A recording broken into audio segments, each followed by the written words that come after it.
So sekarang kita nak buat kita punya bolognese sauce. Bolognese sauce ni cuba buat ala-ala bukanlah Italia punya. Kita buatlah Melayu sebab kita kan tekak Melayu korang. So first kita akan letak kita punya olive oil. So sekarang kita letakkan kita punya bawang-bawang sampai dia punya bau sedap tak korang. Okay, kita akan masukkan kita punya daging. Masukkan kita punya daging kisar. Okay, so first kita nak letakkan garam.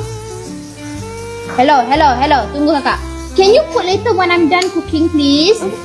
Kita akan meletak kita punya chili kering. My favorite. I love chili kering. Kalau dalam pasta cheese, especially dalam bolognese or anything like that, just memang suka letak chili kering. Kita akan letak kita punya bolognese sauce. Okay?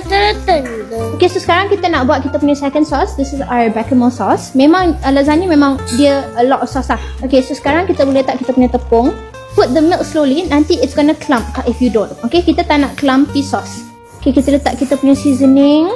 So sekarang korang kita akan meletakkan kita punya cheese. This is now the fun part. Kita akan start layering.